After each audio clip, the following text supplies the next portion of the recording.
O sea, cuando imaginamos la construcción de una estructura resistente, lo normal es pensar en materiales completamente estáticos.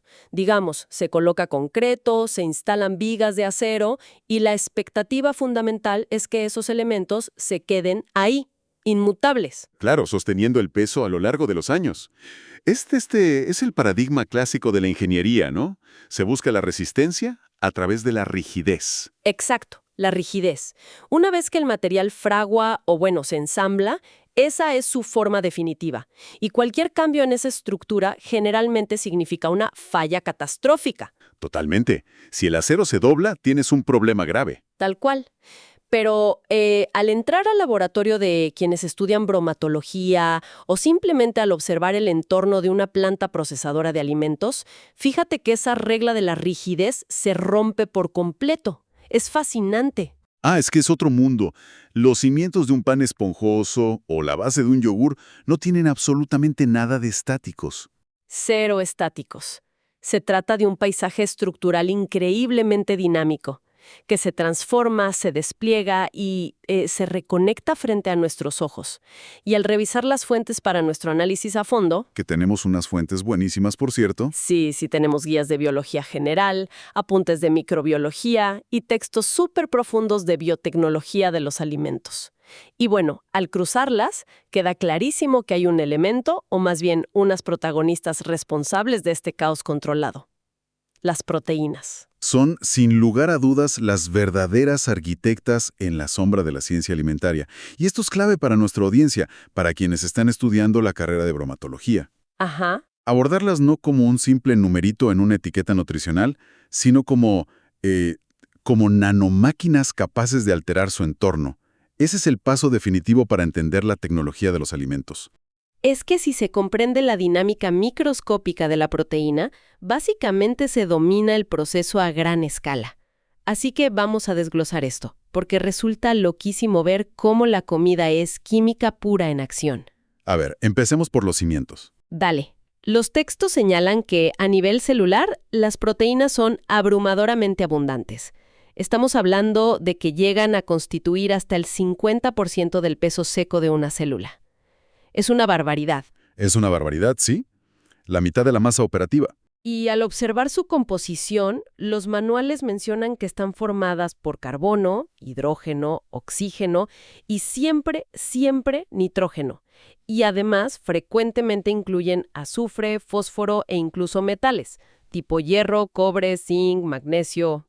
Que eso marca una diferencia brutal, digamos, con otras macromoléculas. Exacto, y esa es mi duda. ¿Por qué es tan crítica esta diversidad de elementos? Especialmente si lo comparamos con algo como los carbohidratos, que son básicamente carbono y agua empaquetados. Buena pregunta. Esa diversidad química es justamente lo que les otorga su poder. Mientras que un carbohidrato simple tiende a formar estructuras muy repetitivas y predecibles, la inclusión del nitrógeno y, crucialmente, del azufre cambia por completo las reglas del juego físico. Ah, el azufre. Claro, el azufre permite crear lo que llamamos puentes disulfuro. Son enlaces covalentes muy fuertes que actúan como, imagínate, anclajes. Ya, como puntos de soldadura. Tal cual, soldadura molecular. Permiten que la molécula se pliegue sobre sí misma en formas tridimensionales extremadamente complejas, pero a la vez muy estables. Sin esos elementos específicos, la molécula sería solo, no sé, un hilo suelto sin capacidad de construir nada funcional. Un hilo suelto, claro. Y esos hilos están compuestos por bloques más pequeños, los monómeros, que en este caso conocemos como aminoácidos. Los famosos aminoácidos. Sí, pero hay un detalle en la guía de biología que resulta muy contraintuitivo. Físicamente, antes de unirse, estos aminoácidos se describen como sustancias cristalinas, incoloras, solubles en agua. Y fíjate esto, muchos de ellos tienen un sabor francamente dulce. Sí, suena rarísimo, ¿verdad? Es rarísimo. Es extraño pensar que el bloque fundamental de un buen trozo de carne salada o, no sé, de un queso maduro súper intenso, pueda ser, en su estado aislado, dulce y cristalino, como si fuera azúcar. Parece una contradicción total, pero tiene muchísimo sentido a nivel molecular. El sabor dulce que detectan nuestras papilas gustativas es simplemente la respuesta a ciertas geometrías químicas, formas que encajan como una llave en los receptores de la lengua. Ah, ok. Y muchos aminoácidos libres casualmente tienen esa forma precisa. Sin embargo, su importancia en la bromatología va mucho más allá de su sabor individual. O sea, eso es anecdótico casi. Claro, el sabor es un subproducto de su forma. Exacto. El enfoque crítico para quienes estudian esto recae en su clasificación biológica, la división entre los esenciales frente a los no esenciales. Y aquí la distinción no tiene que ver con su estructura química, sino sobre el suministro, ¿correcto? Los textos indican que los esenciales o indispensables obligatoriamente deben ingerirse en los alimentos, Así es, obligatoriamente. porque el organismo humano simplemente no tiene las herramientas bioquímicas para fabricarlos desde cero. Exactamente. Y esto plantea un desafío monumental para la ciencia de los alimentos. Los aminoácidos no esenciales pueden ser fabricados por el propio cuerpo, reciclando otras moléculas. Todo bien ahí. El cuerpo se las arregla. Se las arregla, sí. Pero la presencia de los esenciales dicta la verdadera calidad nutricional de un alimento. La industria alimentaria pasa una enorme cantidad de tiempo y recursos asegurando que los perfiles de aminoácidos en, por ejemplo, dietas basadas en plantas, se complementen. Claro, para alcanzar ese requerimiento biológico ineludible. Por eso mezclan legumbres con cereales y ese tipo de cosas.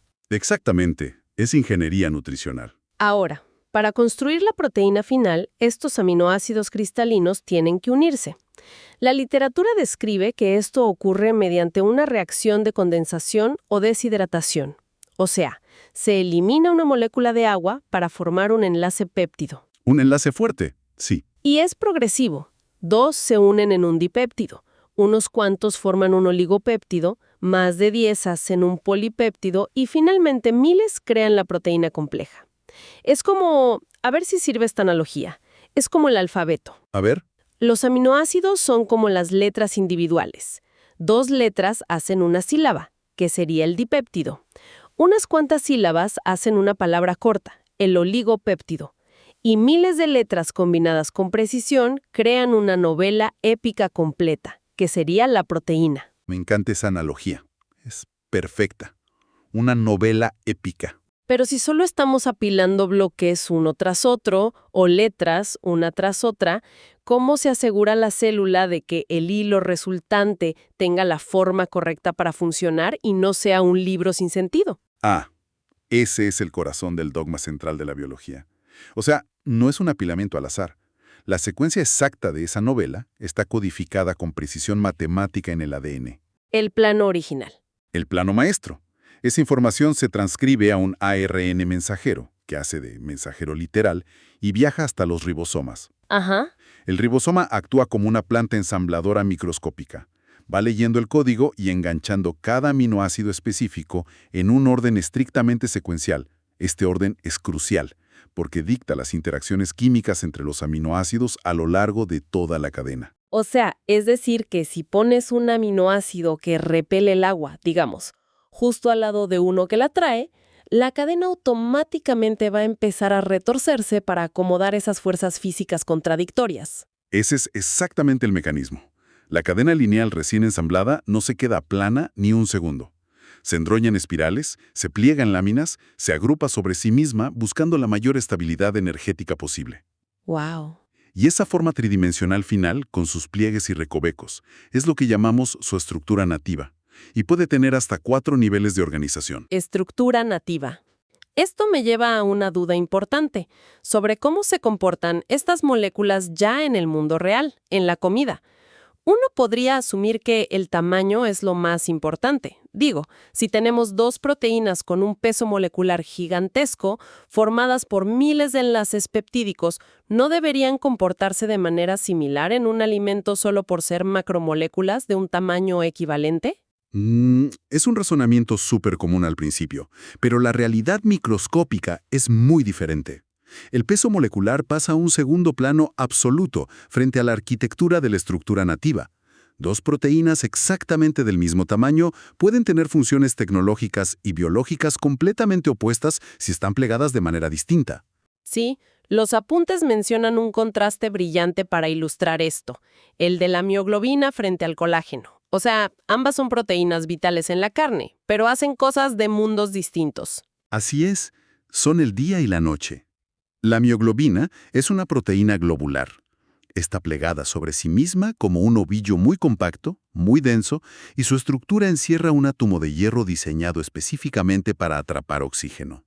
Ok, atrapar oxígeno. Esa configuración física y química es la que absorbe ciertas longitudes de onda de luz y le da ese color rojo profundo característico a la carne. Claro, el color visual. ¿Y el colágeno? El colágeno, por el contrario, no es globular. Se entrelaza formando fibras largas. Son triples hélices extremadamente tensas y resistentes. Su arquitectura no está hecha para guardar oxígeno en absoluto, está hecha para resistir la atracción mecánica. Ya veo. Y por eso el colágeno termina siendo ese tejido conectivo duro, medio chicloso, que a veces en un mal corte de carne es tan difícil de masticar. Resulta fascinante ver cómo las características sensoriales de un alimento, Claro, lo que tú percibes. exacto, el color visual de un filete o la textura firme al morderlo, no son decisiones arbitrarias de la naturaleza. Son las consecuencias directas de esa estructura tridimensional, de cómo se plegaron esos aminoácidos. Esa estructura nativa define absolutamente todo. Si el alimento retiene agua, si refleja la luz, si es duro, si es blando. Pero aquí es donde la ciencia de los alimentos, la bromatología de verdad, cobra vida. Porque la estructura nativa es solo el punto de partida. Y aquí es donde entran los factores externos. O sea, interviene la mano de un bromatólogo, el proceso industrial de un panadero, el horno de un chef.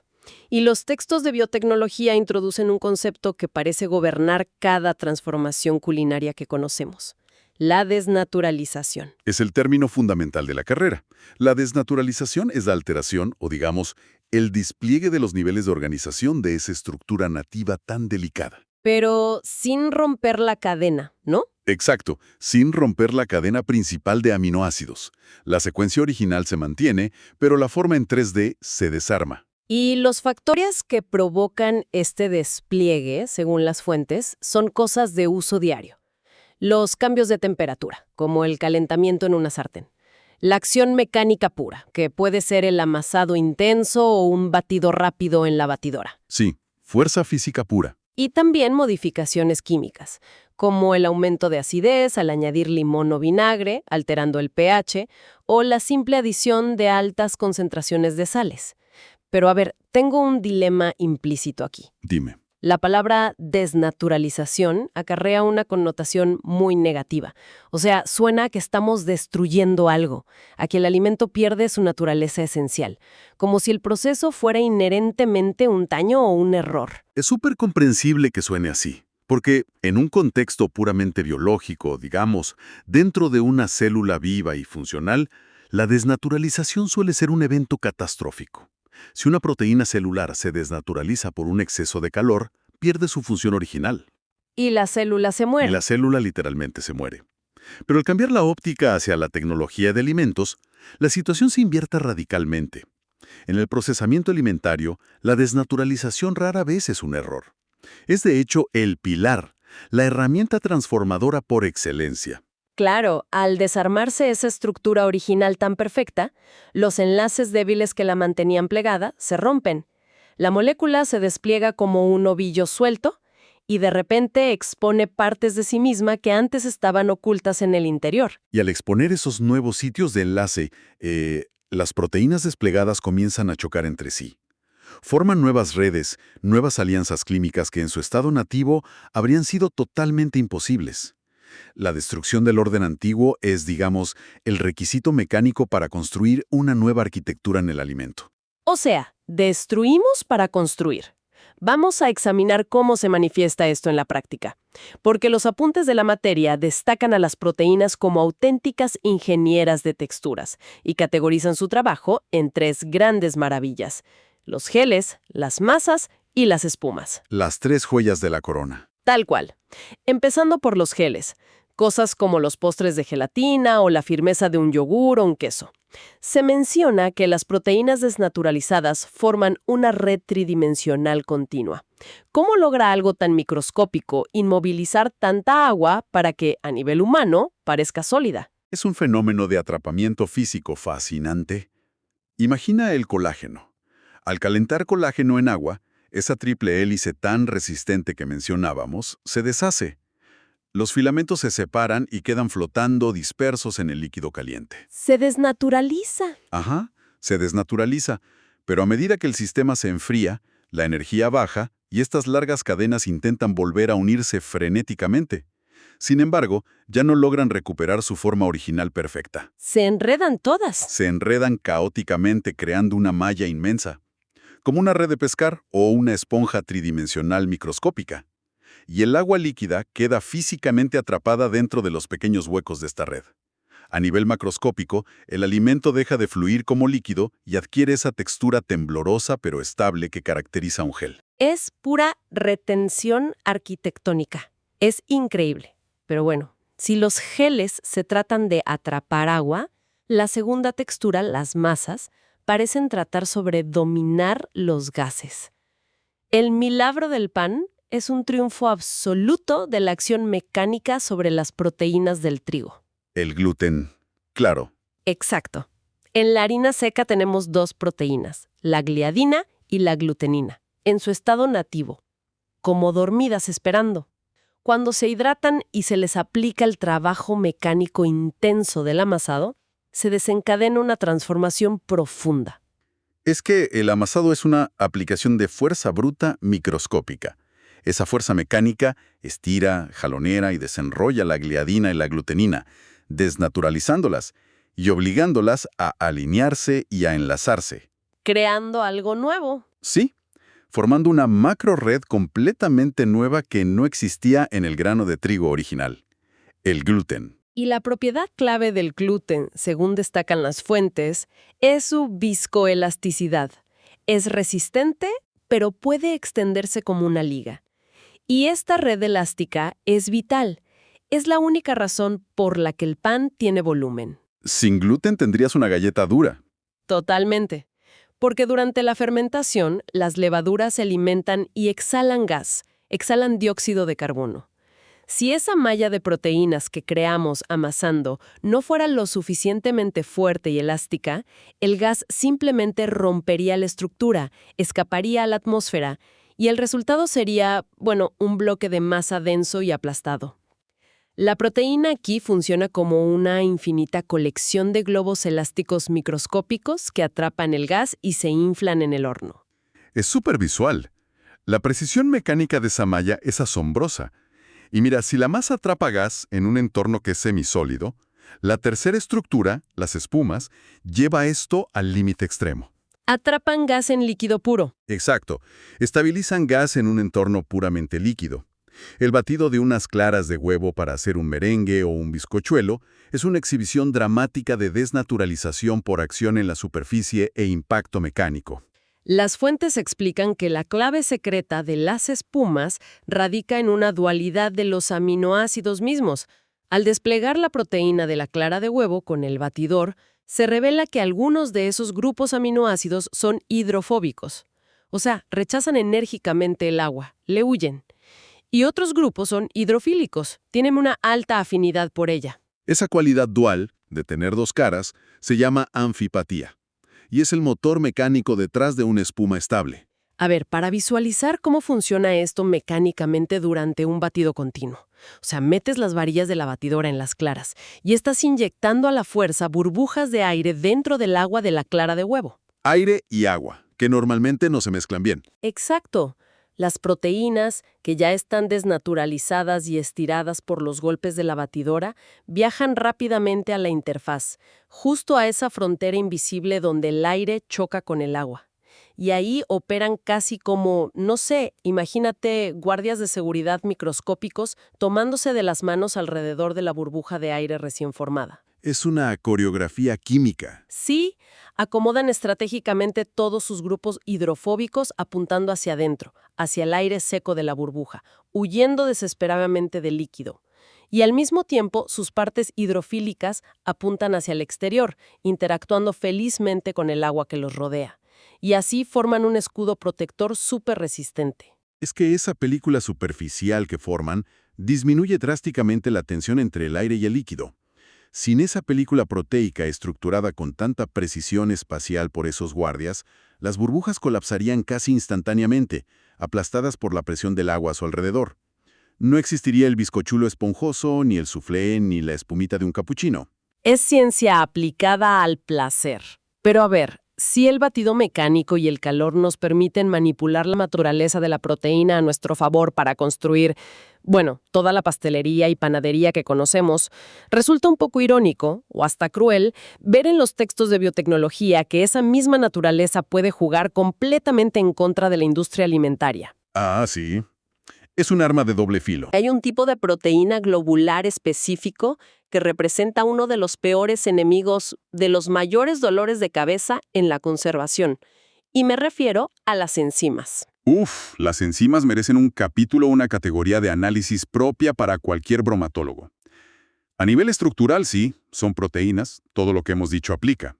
Pero su función nativa no es proporcionar soporte físico ni atrapar agua. Su función biológica es actuar como catalizadores biológicos. Aceleradores puros. Esto significa que reducen la barrera, la cantidad de energía necesaria para que ocurra una reacción química.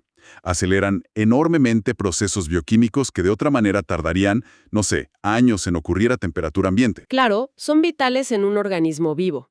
El problema, y aquí viene la ironía que mencionaba, surge cuando el organismo ya no está vivo. El alimento ya ha sido cosechado en el campo o procesado en la planta, pero estas moléculas proteicas siguen ahí, trabajando incansablemente. ¿No tienen un botón de apagado automático? Cero. Y se menciona un altísimo grado de especificidad. Cada enzima cataliza una reacción muy particular. Y el deterioro enzimático es una amenaza directa a la calidad de la comida. Un ejemplo súper contundente que marcan las guías es la lipoxidasa. La lipoxidasa es el terror de la industria. Ilustra perfectamente este nivel de destrucción específica.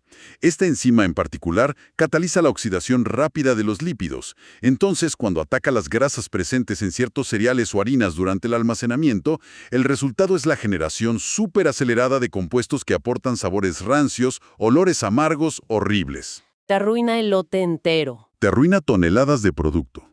Y además, esta misma oxidación colateral de la lipoxidasa es capaz de destruir los carotenos. Ah, los pigmentos. Sí, va eliminando esos vitales pigmentos anaranjados y amarillos de los vegetales. O sea, degrada el sabor por la rancidez y destroza el atractivo visual del alimento dejándolo pálido en tiempo récord. Y el sabotaje no se detiene en las grasas y el color. El deterioro de las propias estructuras proteicas, que tanto nos costó entender, corre a cargo de la proteólisis enzimática. Estas son enzimas cuya única y exclusiva función es romper los enlaces peptídicos de otras proteínas. Actúan como tijeras. Tijeras biológicas, exacto. Los apuntes señalan que una actividad excesiva de este tipo conduce a un reblandecimiento desproporcionado en frutas y verduras maduras, destrozando su textura firme hasta hacerlas papilla. Y peor aún, en productos cárneos o marinos, la proteólisis descontrolada es literalmente el mecanismo químico principal que facilita y desencadena la putrefacción de los tejidos. Es un escenario complejísimo porque, piénsalo, las proteínas estructurales del músculo, las que daban la textura de la carne, están siendo activamente desmanteladas y picadas por las proteínas catalizadoras del mismo sistema. Proteína destruyendo proteína. Fuego amigo a nivel molecular. Tal cual. Y aquí es donde la ciencia de la conservación de alimentos enlaza todos los conceptos que venimos hablando hoy. Es brillante.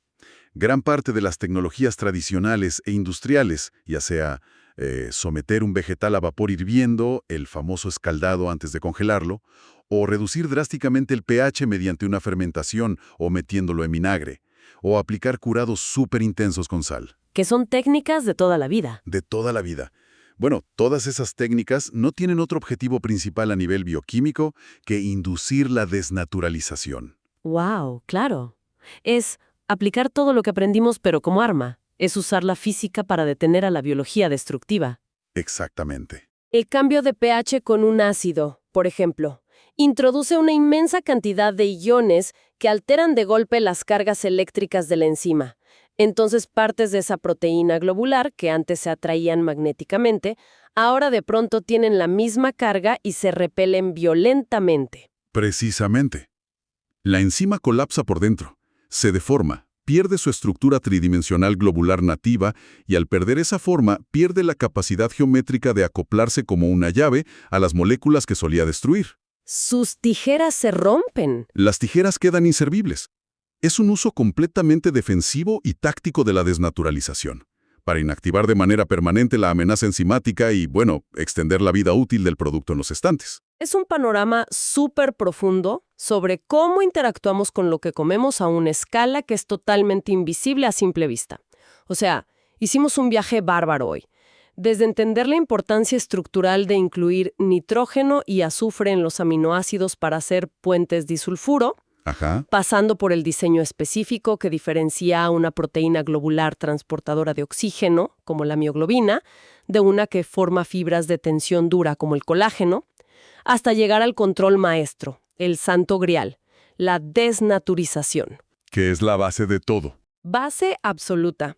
Hemos visto cómo alterar deliberadamente el ambiente físico con calor, con pH o con amasado permite tejer redes que atrapan agua, como en un gel de yogur, o masas viscoelásticas que dominan los gases de la levadura en un pan, e incluso crear escudos microscópicos en espumas súper complejas, como un merengue, culminando, obviamente, en la inactivación estratégica de las enzimas destructivas para que la comida no se nos pudra.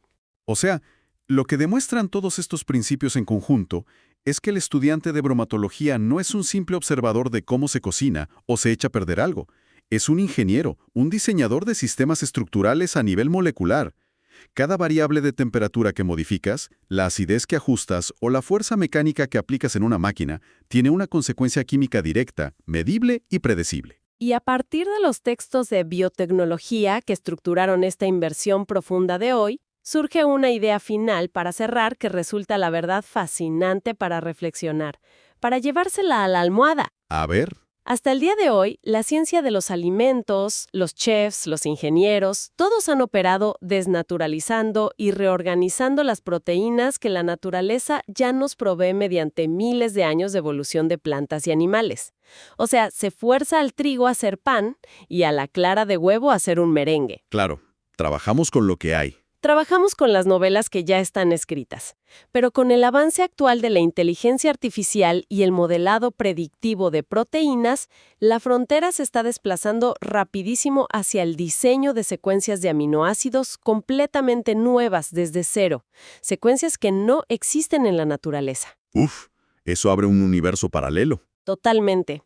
Si las herramientas clásicas de calor y batido ya nos permitieron texturas increíbles, usando las novelas biológicas que la naturaleza ya tenía escritas en el ADN, vale muchísimo la pena imaginar qué propiedades alimentarias, no sé, geles de una resistencia inaudita, espumas estructurales imposibles que nunca colapsan, se podrán crear en un laboratorio. Cuando la biotecnología nos permite escribir el código genético desde la primera letra, diseñando el aminoácido exacto en el lugar exacto. Es un campo que está en plena expansión ahora mismo. Y la verdadera arquitectura molecular alimentaria apenas está mostrando sus cimientos. A quienes nos escuchan hoy y están metidos en la carrera, anímense a seguir investigando porque el futuro de lo que comemos va a salir de estos conceptos microscópicos. Sin duda alguna. Hay muchísimo por descubrir todavía. Muchísimo. Gracias por acompañarnos en este análisis a fondo. Sigan cuestionando la química de sus platos y nos encontramos en la próxima inmersión.